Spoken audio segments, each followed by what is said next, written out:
of you that know me, Curt Camoni, I'm on the Times-Tribune school board, I represent Jessup. I've been jumping up and down for probably about a decade now about the school finances and how our money is spent and the shape that the school district is in. And let there be no mistake, in the past, there was some fiscal mismanagement that went on, there's no question. And that's why we're as close to the cliff as we are. But the reason there's a cliff there in the first place is a lot of what's going on with the state. And every school district in our area is at some point moving towards that cliff where they're gonna be in serious trouble.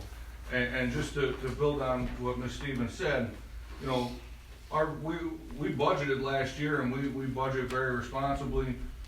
We work off multi-year averages to come up with unknown numbers. We had more kids transfer into Valley View School District last year than any other year in the history of the district, and 14 of those children will never step foot in a Valley View school building. They were all specialized and at these institutions where some cost up to $15,000+ a month. Just to put that in perspective, one of the other problems with the state is how they come up with their spending per student formula, which is take debt out of the equation, then your total spending for the entire district and divide it by total number of students. So at Valley View, I'm sure some of you have seen in the paper, we're one of the lower spending per students school districts in the country, or in the state, I'm sorry. It has been going up, but that number isn't really reflective of specific to education. Right now, our spending per student annually is around $11,000, but we have special ed students getting that are 10 times that amount, 12 times that amount. So when a student decides to go to a charter school, the state uses that formula to decide how much we have to pay them. So for every kid that goes, we have to write them a check for whatever our spending per student dollar number is.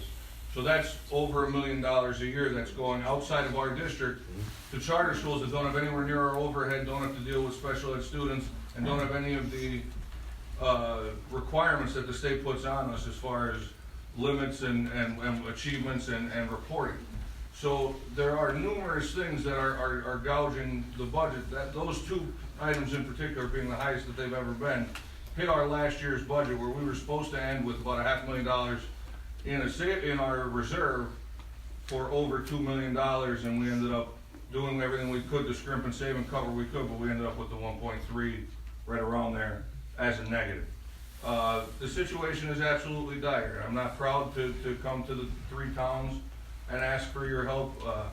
I'm not proud going to businesses, but at the same time, the way we are funding the school through property tax is unsustainable. We're negatively affecting people, and we're being put in a position where we have to decide between giving our kids the best education that we can or possibly hurting, you know, a senior citizen and putting them out of a house they worked their entire life for. Our school directors, I know I can't speak for everybody else, I know myself, I lobby and work and set meetings and talk to our state representatives and state senators in our area and outside of it as often as humanly possible and try to advocate on our behalf. It's very frustrating at times, especially when you see a district like ours that's trying to make the proper financial decisions, invest in education, and then you look down the road to Scranton and they have a $10 million buyout and they continue irresponsible behavior. I welcome anyone to come to our meetings, engage in the process. We have special budget meetings. We advertise them. We invite our state representatives, our state senators, the governor. It's normally an empty room with the exception of the state senator has shown up in the past and one or two members of the public. It is to the point where we are going to have to look at taking on debt to make payroll. That's how serious the issue has become. And I know there were some concerns from people in Jessup, why us, why would we help out the district? My feeling is obviously that education helps out the community, it builds us up, it can better our community in many, many ways, but also the school board has raised taxes 6 out of the last 7 years. I can almost guarantee you there'll be another tax increase this year.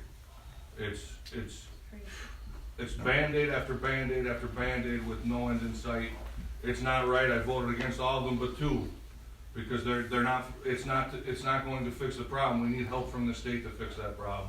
But honestly, we're doing everything we can. We've cut everything we possibly can. Mr. Swift is sitting 2 seats down The budget for what he does over the last 5 years has reduced. We've reduced everything we possibly can on the non-education side. We are doing everything we can to not cut anything that would affect the students' education, and in fact have added programs, STEM programs, trying to give the kids the best educational experience possible. If there's anything other than that from the council,